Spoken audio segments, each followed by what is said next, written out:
I don't think so. Let me see. All right. Okay, good. It's up. Here we go.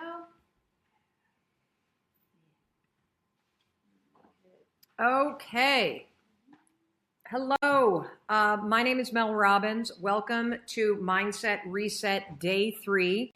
If you are just joining me for the very first time and you don't know what the Mindset Reset Day 3 is, no worries. Mindset Reset is a 35-day free life-changing program that I created with my team to help you make the small mental changes to allow you to have a more positive mindset. And the reason why I'm doing this is because I know that in order to be happier, to be healthier, to reach your potential, to pursue your dreams and actually achieve them, the number one thing that is going to stop you is the way that you think. And that's why the number one thing I want to train you to do in Mindset Reset is to get rid of the limiting beliefs that you have and to become a much more deliberate and positive thinker. Because if you can change how you think, you will, in fact, change your life. You are not too late to join the party. This is not a race. It's not a contest. There are more than 200,000 people around the world who are doing a mindset reset the month of January with me. And we even know of a dog that's watching with their owner. So we're really, really happy that you have joined us with your pets, with your kids, with your teams, by yourself. It's so inspiring. And if you just keep on posting photos of yourself doing mindset reset, doing some of the exercises that we talk about, we will continue to cheer for you, and we will also get you featured on our story. So keep checking back on the story, because all day long we're posting photos of people and their pets and their children and their teams from around the world and cheering you on. So welcome to Mindset Reset. And if you do, in fact, want to jump into the group, it's very simple. Just go to melrobbins.com/mindset reset. Now, let's get on to day 3 of the live trainings. And also, this training is going to last probably 10 minutes. That's the snack size portion of the training. After the training part, I'm going to take some time to answer questions. I'm going to take some time to answer some specific questions about yesterday's homework, and we're going to share with you a few awesome wins that people are experiencing as they're doing the Mindset Reset program. So today when I opened up Instagram, I immediately saw a quote, and the quote was, "You have a choice. You can either repeat or evolve." You can either repeat or evolve. And it struck me because I believe the way that you think is a choice. I believe that you are either going to repeat the thinking patterns that you've always had this year, or you can evolve them. And that's why we're doing a mindset reset, to teach you how to evolve them. Now, yesterday, we talked about the 2 modes of the brain. The first mode being the default settings. That's where most of your negative belief systems lie. And the deliberate mode. And that's the mode that we want to teach you how to train and we want to get you into. Now, the assignment yesterday was for you to notice all day long when you were in that default autopilot mode. And if you were in the default autopilot mode, what was the negative or limiting belief that you thought about yourself? What I want you to do right now is, if you did this exercise or not, even if you're just watching this for the first time, in the comments, write down, what is your limiting belief? What is the thing that you think about yourself? Maybe your parents or your mother or your father taught you to think that way about yourself. Maybe you went through a horrible breakup and that person made you feel unworthy. Maybe you've had a bunch of setbacks in your life and that's what gave you that limiting belief. But what is your limiting belief? Because today, what we're going to do today is we're going to take it a step further. Now that you've identified your limiting belief, we're going to look at what is it costing you to choose to repeat it. Because remember the quote I started with, you have a choice right now. You get to repeat the things you've always done, or you can evolve them and become more deliberate. Let's talk about the cost of that limiting belief. I'm going to go first. So write down your limiting belief. I see a lot of, I'm not good enough. My mental health is holding me back. I can't run a successful business. I'm lazy and I can't do anything. I'm not healthy enough. Money is the issue. I'm scared to fail. What is the limiting belief that you have? I'm certain it has something to do with not being enough.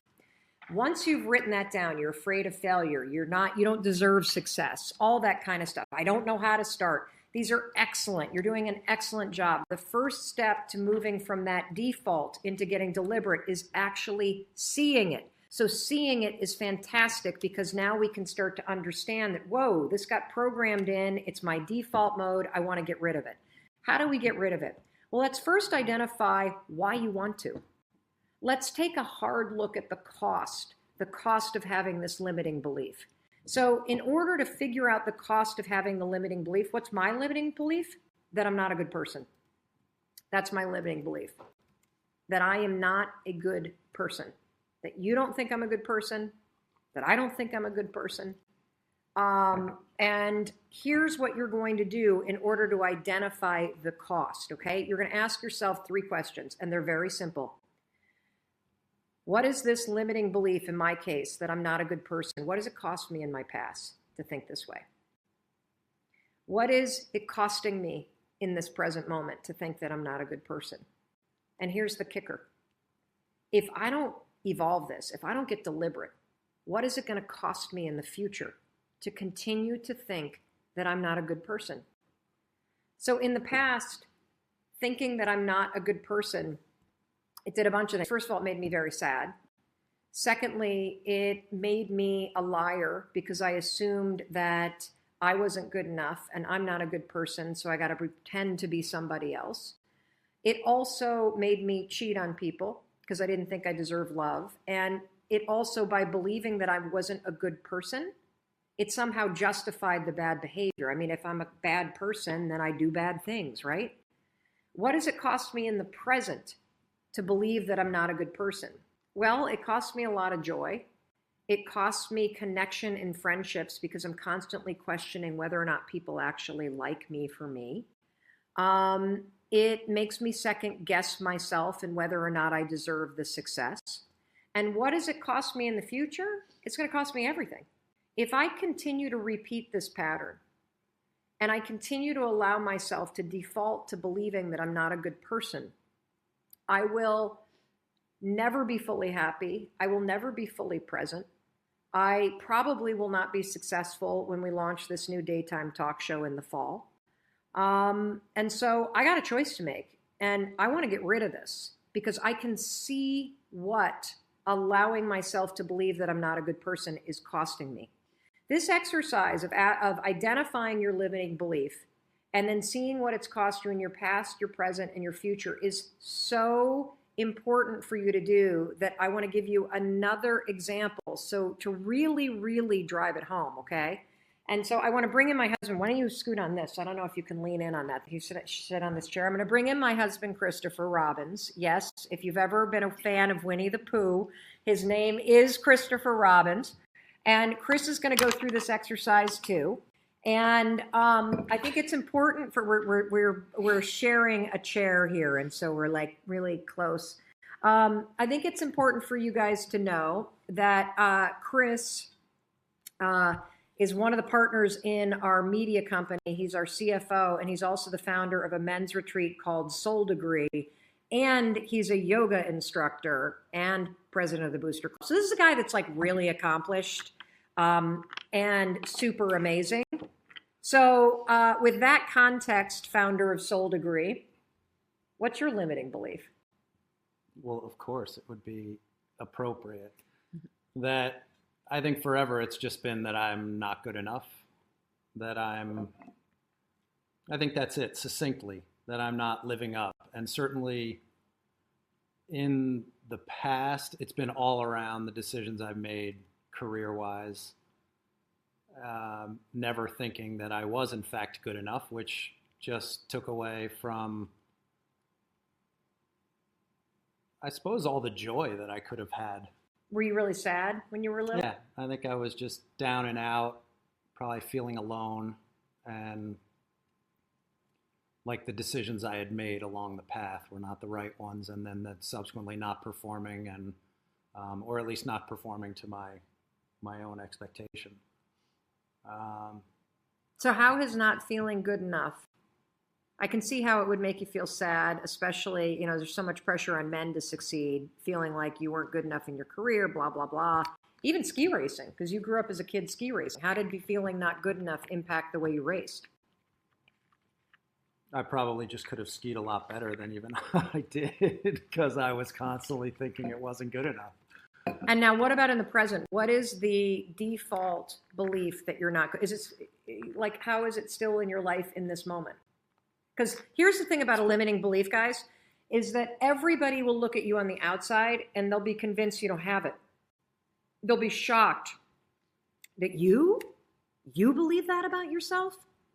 And that's why it's important for you to be honest with yourself about what your limiting belief is, because it's something you are doing to yourself. So what is the belief that you're not good enough? How is that impacting your life right now, Chris? Probably has everything to do with just being the point parent. As much as I love being the point parent and having the time with the kids that I have, given your own schedule. Let me explain what that means. So Chris and I Chris and I, because of the amount of work that I use, Chris is the one that is home more often. He's the one that is really in charge of what's going on with the kids. He has been home for these last 3 to 4 years, playing a huge role in the back end of our company. But the primary role is the parent. And traditionally, at least in the United States, it's the woman that does that. And so it's been, I think, a very fulfilling yet confronting thing for Chris to be playing that role in, am I saying this correctly? Totally. Just to bring everybody up to speed? Just embracing the idea that me being the one at home handling the lion's share of the things at home are, of course, consistent with my negative belief that that's not good enough, that that's not being supportive enough. Is it also with success? Like that's not enough in terms of your own career, even though you founded a men's retreat? Well, seriously. You mean? Well, you run Soul Degree, you run the Booster Club for the high school, you teach yoga classes, you are a CFO, and it's still not enough. And here's the thing that's so interesting, everybody. I'm going to ask Chris a question he doesn't know I'm going to ask him. If you could go back and do something different these last 3 or 4 years and actually go and work and build a business that's solely your own and not be around, and I mean, would you trade the years that you've had with our kids the last 3 years or for something else? No, definitely not. Well, see, then that's the thing that's crazy. Is here you're sitting here torturing yourself saying, you're not good enough, it's not enough. But given the option, if we could wave a magic wand and change everything, and the circumstances would be different, but you had to trade the time that you had with our kids, would you do it? The answer is no. So here's the thing that's interesting, and I'm so happy that you admitted to that, because it points out the fact that your default thinking isn't logical. It's just a habit. It's something you've been doing for so long that you don't even realize it. And even though it doesn't serve you, and even though, like Chris just said, he would never change a thing, and yet he still thinks it's not enough.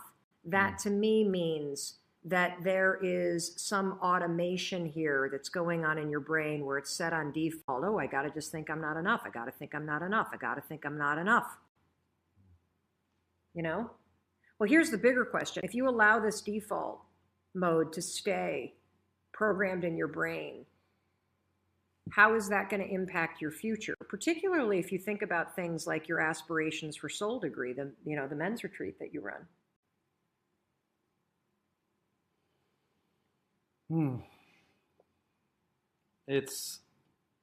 I think that if it perpetuates, then I'm obviously my own impediment to what I want it to be. if I'm constantly in that mindset of it's not enough, I haven't done enough, then how could Soul Degree ever become what it should be? What do you want it to become? I think I would love to see it touch as many men's lives. You're about to cry, I could tell. Yeah, as possible. Why do you get choked up? Just because I know the impact. I've experienced the positive impact that it can have, and it's limitless, I think, in the difference that it could make, regardless even of your age. So do you see how your limiting belief, the default thinking that you're not enough, will prevent you from? Oh, totally. How does it stop you when you think you're not enough? How does it stop you? Like, what are the things that you do when you start getting in that mindset? Well, it's probably things that you don't do, right? Because if you're not going to be good enough, well, why go do that thing? Whether it's write more or, sort of test the elasticity of what Soul Degree could be also. I mean, it's in a state where there's still so much that we could do to enhance the experience, have it reach more people, which starts with my own. Again, I think part of the limitation is that I've always argued, hey, I'm a shitty marketer. I'm not good at putting the word out, if you will. And even this conversation, talking about something like Soul Degree is. How many of you can relate to this? I could be a lot better at that. You're stopping yourself, not all the time because of your limiting belief. Like you go to write a blog post about the thing that fills your heart and you're like, ooh, should I really put this out there? That's your limiting belief. That's your default setting. And you're dead right, Chris, and it's the same thing for me. And the same thing for, man, what was yours? I'll never get there. I'll never get there. I love that one. I'll never get there. No. Because you can feel like just the no matter how hard I try, it's never going to be enough. I'm never going to get there. It's never going to happen. And how that sets you up to just race and race and race and race. And Danielle, what's yours? That I'm not smart enough. I'm not smart enough. Yeah, I'm not smart enough to do this. And so if your belief, the default that got programmed a long time ago is I'm not smart enough, then you'll tell yourself, I'm not smart enough to write this blog post. I'm not smart enough to figure this out. I'm not smart enough to build that kind of business. I'm not smart enough to attract the kind of person that I want. And the thing that's scary about default settings, everybody, is that not only are they automated in the default network in your brain, but they're a protection mechanism. By thinking you're not good enough, not smart enough, I'll never get there, not a good person, you actually hold yourself back. And that's one of the reasons why we cling to it. And so if you haven't already, because we're going to wrap up this training and I'm going to tell you what's coming up tomorrow and then we're going to answer questions. If you haven't already, you got to please. Hear the quote, though, from Nepo today. Oh, okay. It's so on point. See, Soul topic. Degree right here. So every morning. It's so cheesy, but no, it's not. so good. Every morning, Chris, and I mostly sometimes, Chris reads from this. This is so tattered. He's been doing it for years. My mom also reads this book every single day. Your mom reads this book every single day. It's a page or two every single day. Mark Nero was fighting cancer when he wrote this. And it's beautiful. So Nepo. Mark Nepo. Did I say it wrong? Nemo. I said Nemo. But Finding Nemo. I'll just read a snippet because it's so on point for January 3rd. That is okay. the 3rd, right? Today? Yeah. Each person is born with an unencumbered spot, free of expectation and regret, free of ambition and embarrassment, free of fear and worry, an umbilical spot of grace where we are each first touched by God. It is this spot of grace that issues peace. Psychologists call this spot the psyche, theologians call it the soul. Jung calls it the seat of the unconscious. Hindu masters call it the Atman. Buddhists call it Dharma. Rilke calls it inwardness. Sufis call it Qualb. And Jesus calls it the center of our love. To know the spot of inwardness is to know who we are, not by surface markers of identity, not by where we work, or what we wear, or how we like to be addressed, but by feeling our place in relation to the infinite and by inhabiting it. This is the hard, lifelong task, for the nature of becoming is a constant filming over where we begin, while the nature of being is a constant erosion of what is not essential. Oh. Each of us lives in the midst of this ongoing tension, growing tarnished or covered over, only to be worn back to that incorruptible spot of grace at our core. Well, I would say the one word that came to mind when you were reading that was, let's see if I can find it, not essential. You know, what's not essential is your default thinking and your negative belief. And in fact, it is essential that you get rid of it. You're awesome. You don't have to go. I'm gonna keep wrapping. I am gonna go. You are going? Where are you going? I'm sure He's got a blog post to write because now he's gotten rid of his limiting belief. Bye. See ya. Okay. So tomorrow, I want you to write your limiting belief in there. And here's another thing. What is it costing you right now? What are the things you're not doing because of that limiting belief? For me, not being a good person, I think it's the thing that keeps me isolating myself. And it also, I can see how, just like Chris was explaining, that his limiting belief has him not doing things like writing more blog posts and putting himself out there. Even though I'm out there, there's, I think, a level to which I'm not because of this belief that I'm not a good person. So I want you to write in the comments, what's your limiting belief and what's it costing you right now? What are you not doing because of it? And I want to come back to the opening quote. You have a choice. You're either going to repeat what you're doing or you're going to evolve it. And when you ask yourself these three questions, what is my limiting belief cost me in the past? What's it costing me right now? And what is it going to cost me if I continue to choose to do it? If I continue to choose to be on default?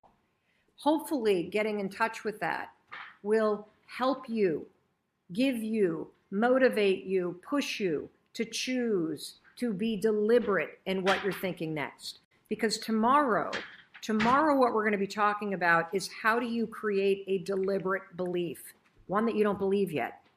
We're going to teach you how to think this, not that.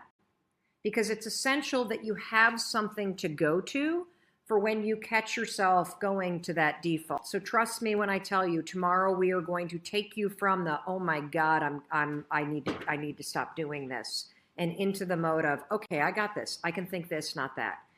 What I want to do now, so that's kind of the end of the training. What I want to do now is I want to spend a little bit extra time out of service to answer some questions and to acknowledge a few of you. And so if you were just here for the snack size training, we'll see you tomorrow. The email is going to go out with this link. We are also going to link to the training about visualization because we have gotten a load of questions about visualization. The first question that we've gotten, Lisa Ashley wrote, Mel, what if you don't realize your mindset is negative until you feel physical symptoms of stress, tight muscles, shortness of breath? I'd like to be more aware of the triggers and be able to get out of autopilot and make that change. This is so awesome. Okay, so Lisa, you're ahead of the curve. And the reason why I say ahead of the curve is because most of us don't realize that fear and negativity, it actually begins in your body. And it's really interesting that you raise this question because we did this project with Audible that's coming out in February called Take Control of Your Life. The entire thesis of it is that fear is in your body. And if you learn to read the body signals, you can cut off fear and negative thinking before it even reaches up here. Because your body remembers trauma, your body remembers negative situations, and so your body is trying to signal you that something's up. So one of the things for you, and we're going to get to this later in the program, is for those of you that are asking about, are we going to talk about anxiety? Are we going to talk about triggers? Are we going to talk about PTSD? The answer is yes, yes, yes, yes, yes, yes, yes. You're going to go through a whole day, Lisa, where you're going to identify things that trigger that stress in your body as a way to be able to preempt your thoughts going negative. And so I think it's a really good thing that you have body awareness. For those of you that don't have body awareness, maybe start to pay attention. Do you have stress in your neck and your tension in your shoulders? Do you feel something in your stomach? When your body is doing those things, stop and ask yourself, what is my default set? What is the negative thing I'm thinking right now? And get it out of your body and identify the negative thing that you're thinking. We will get to this, Lisa, I promise, but believe it or not, it's a really good sign that you are aware of the body signals. Do we have another question about visualization?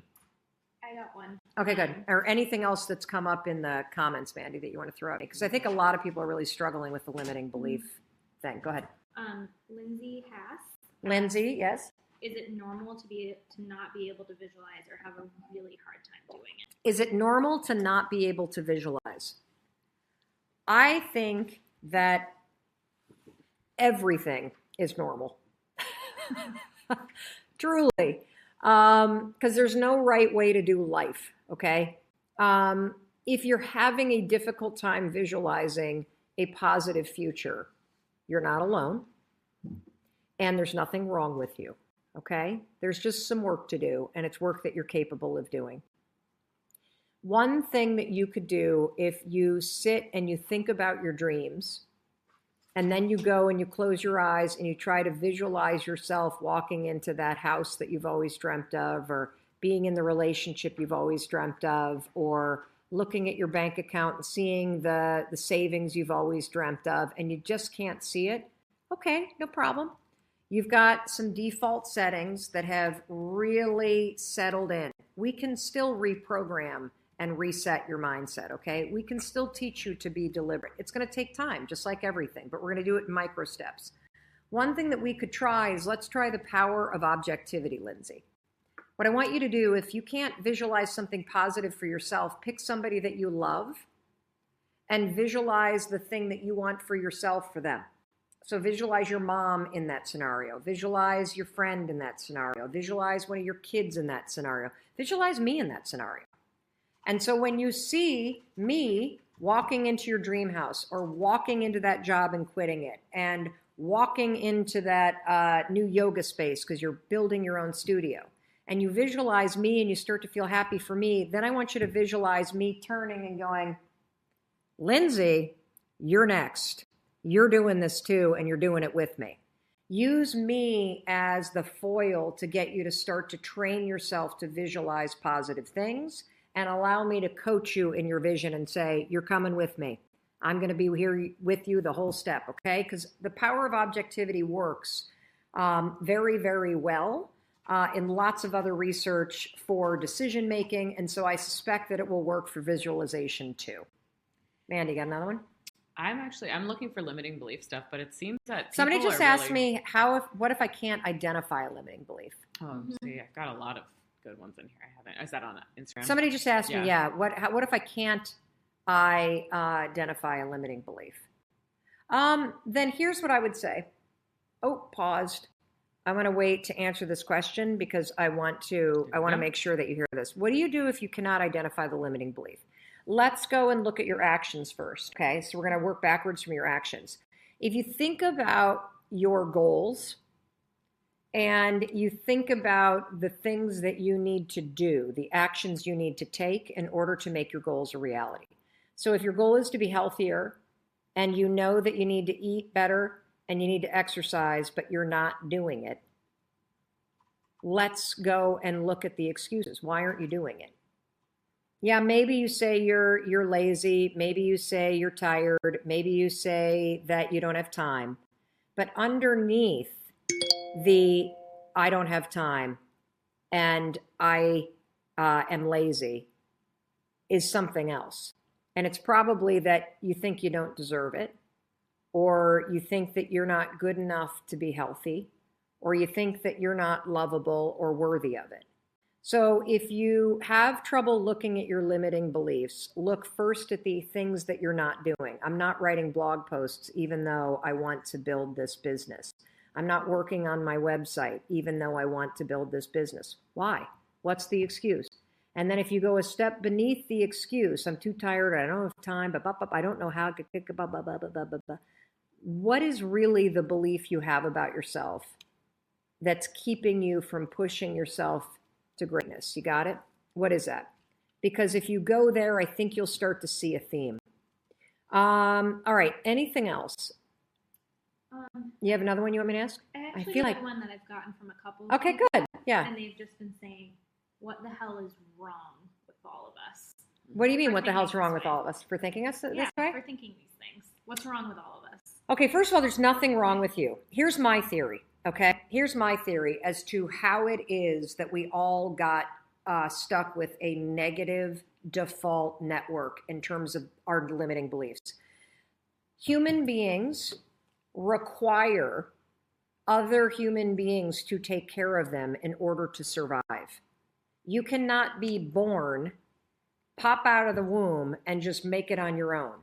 You need physical contact. You need other human beings to take care of you. We are hardwired from survival to connect and fit in. We are a pack species, no matter how introverted or shy you may be. And I think that that biological, evolutionary fact about survival makes us super in tune to what the other human beings, namely our parents, are doing, because we don't ever want to get kicked out of the pack.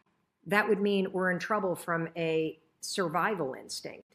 And so I think as little kids, in order to keep the peace, in order to fit in order to be loved, we basically are constantly assessing what mom or dad are doing.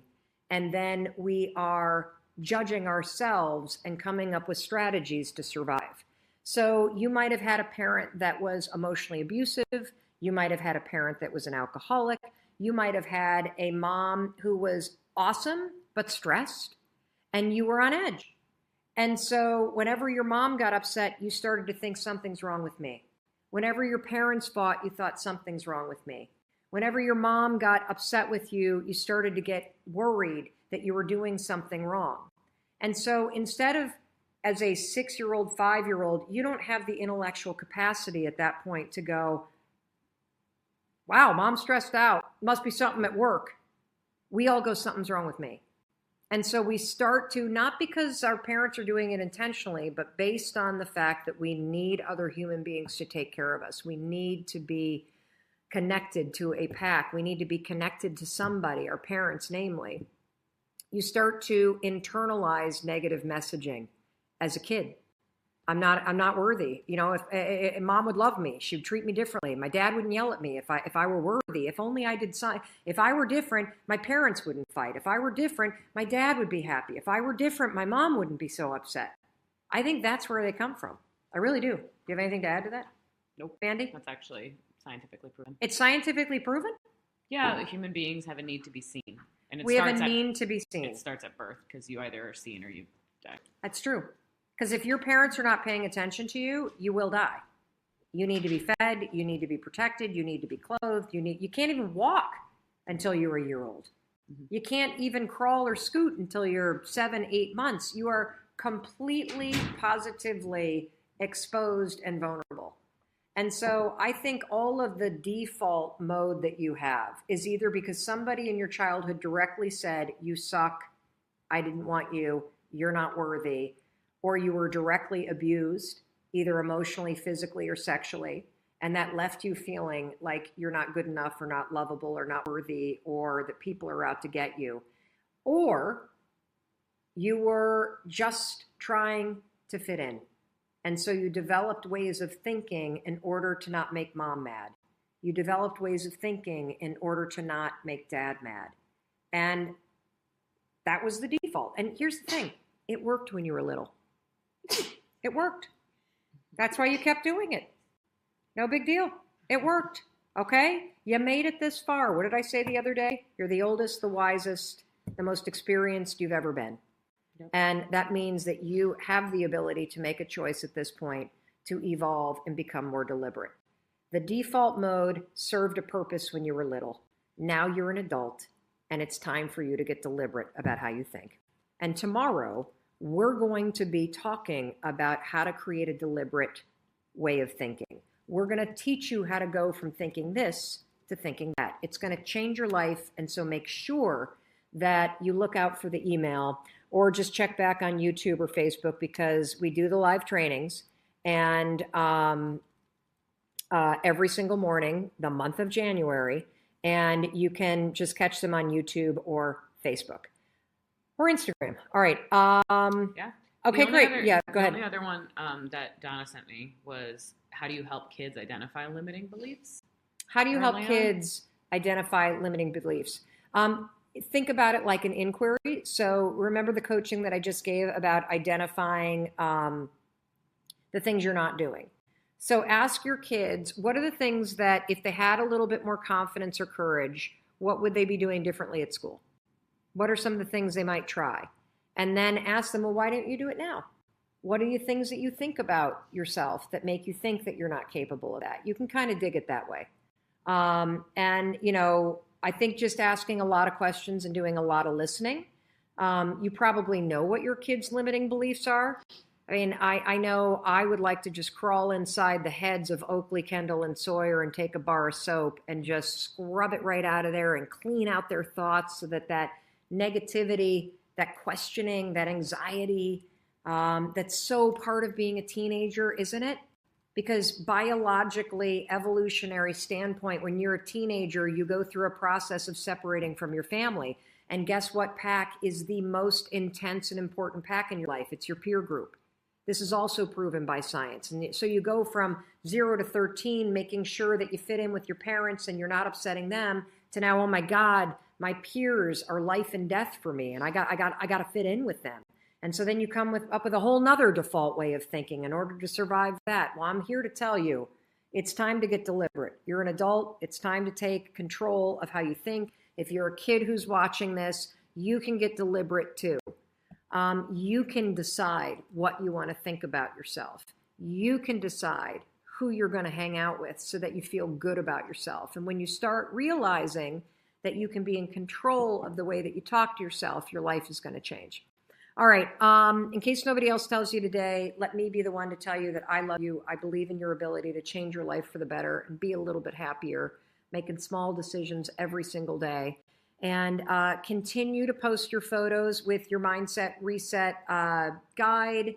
Tag us. We'll feature you on our story. We are looking at the comments all day long. My team and I are. If you have questions, please tag us in those questions. Use the hashtag Mindset Reset. And we will see you tomorrow for the training on how you think deliberately and teaching you how to think this, not that. And if you haven't signed up for Mindset Reset, you've just bumped into this video, welcome. This isn't a contest. There's no test at the end. It is for the entire month. It is free live trainings just so that you can learn the incredible life-changing skills of being deliberate about how you think and resetting a default mindset that doesn't serve you anymore. Just go to melrobbins.com/mindset reset. There's no expiration date to signing up. And we'll send you an email with links to all the videos so that it makes it super easy for you. All right. We'll see you later, everybody.